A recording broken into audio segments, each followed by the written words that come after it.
We've just walked through the Netherton Canal Tunnel here in southwest Birmingham. Now, if you didn't know there was water just down there, you'd be forgiven for thinking that perhaps this was more of a modern railway tunnel.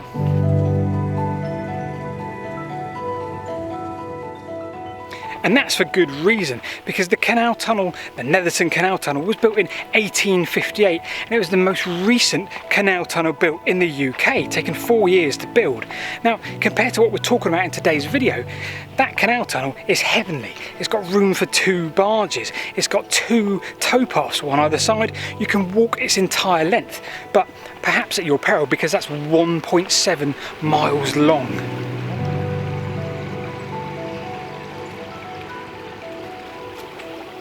It was even fitted with gas lights for its entire length. How cool is that?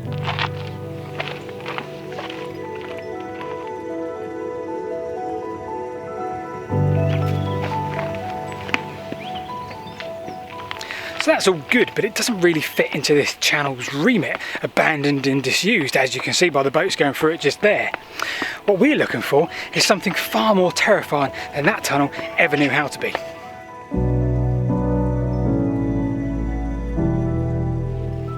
Before we get to that, we just want to show you this relic we found next to Netherton Tunnel Portal, the southern portal.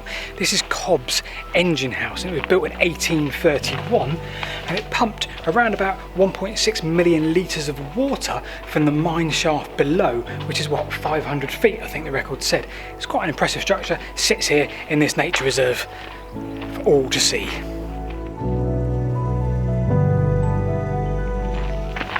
So back on today's main event, we're now following the Dudley Canal number 2, or line number 2, southeast towards the tunnels. Soon after the first stretch of the Dudley Canal was completed in 1792, another route to link up with the Worcester and Birmingham Canal, and subsequently down to London, was proposed. Despite opposition, construction began in 1794. The route would include 3 tunnels. One was dropped and turned into a cutting, but 2 remained, the Gusty Tunnel and the Lapal Tunnel.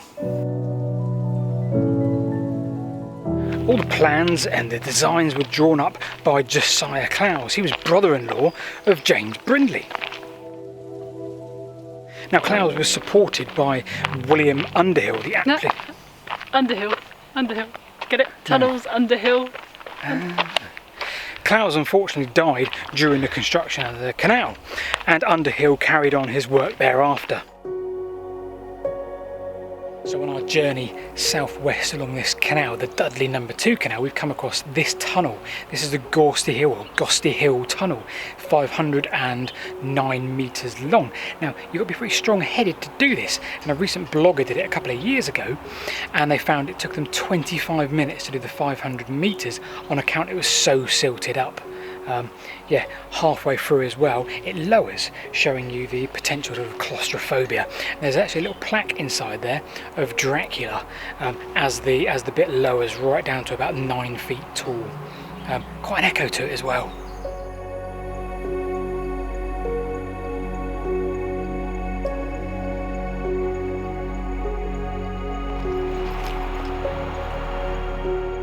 So we're approaching, or we think we're approaching, maybe a few hundred metres away, the Lapal Tunnel, 3,795 yards long. Now, the designer of this tunnel, as we said earlier, Josiah Clowes, he was of good stock. He just built, a few years previous, the Selly Canal Tunnel, which was at the time, for quite a period, the longest canal tunnel in the country. So he knew what he was doing, what could possibly go wrong with this tunnel.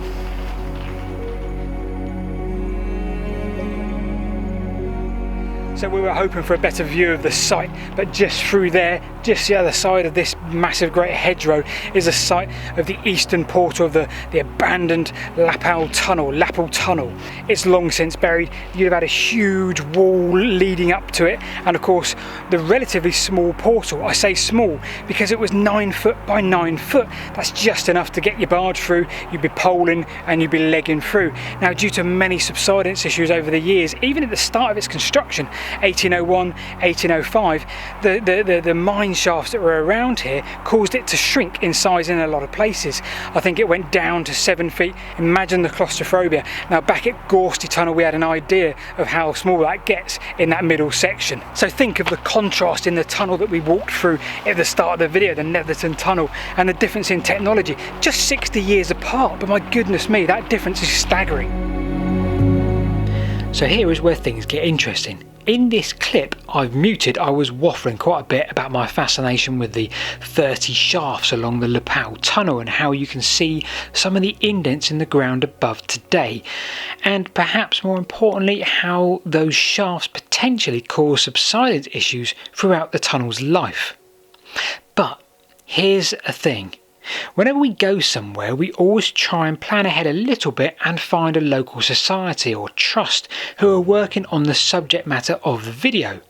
Often with these emails they get missed or perhaps misdirected on our part, maybe to the wrong person.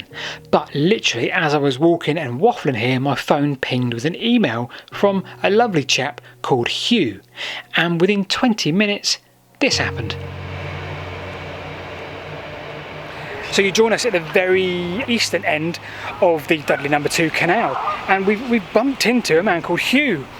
Hugh, you are, I want to say membership secretary or chief executive of the Lapal Canal Trust. So, well, thanks for joining us. Thanks for taking your time to come out and see us. Pleasure to show you.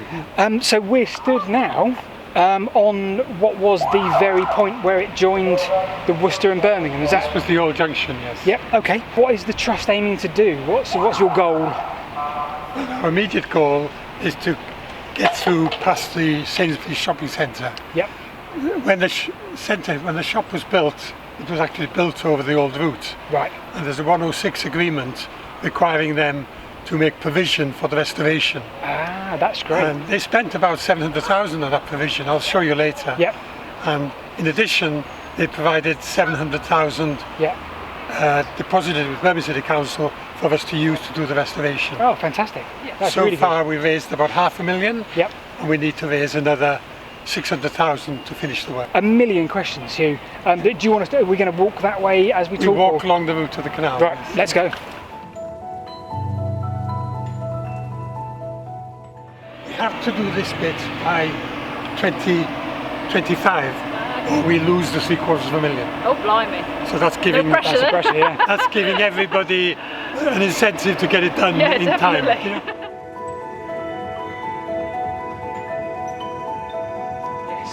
So 5.5 miles, Hugh.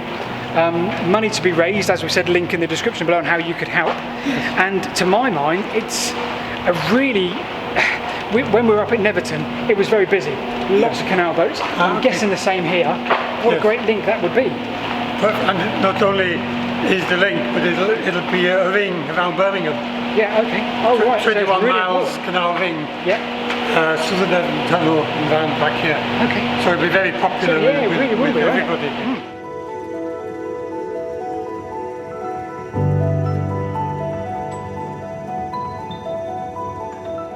So Hugh, when you reinstate a bit of canal, for example, this bit right here, do you need to re-clay line it, or Yes. you need to do everything sort of from scratch as such?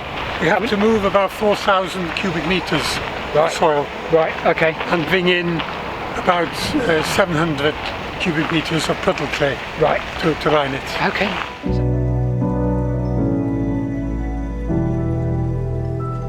Yeah. Is there a feeder for the canal in terms of a reservoir, or is No, it just we have agreement with Canal River Trust. Right. We'll be taking water from the Worcester Birmingham Canal. Okay. Yep. And that's obviously ample for the needs, I guess, because it's relatively Yes, small, isn't it? Very small Yeah. compared to there. Yes.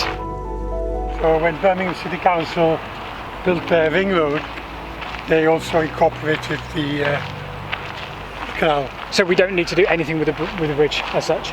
We need to line the walls with brick, but Okay. that's about it. Yeah. So no major structure in No, terms no. of raising or lowering or anything silly. Nothing that's beyond us. Yeah. So this area you're seeing now, it's called Harbon Wharf. It used to be full of soil.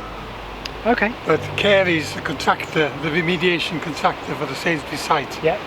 removed 2,000 cubic metres of soil. On your arse. Yeah, without payment. Ah, wonderful. Just because they happen to be here and were being nice. Well, they were very good, and they. Yeah, that's great. So not so good news is, of course, they moved it to that side. Now we're going to have to. Maybe you need to give them a call again and. Not really the same soil, but it's so we have to move it again. Oh. So that looks like a lovely bridge ahead of us. Yes, we believe this was probably built in Oh wow. 1796. Well, Because so pretty the much- canal only took 4 years to build between 1794 and 1798. Right. So somewhere. So this Oh, bridge wow. was built sometime between those two times. I love that. It's just sort of hidden away here, and that's great, isn't it? I wonder if It'd be it's so nice to have more people coming up and down here. Yeah.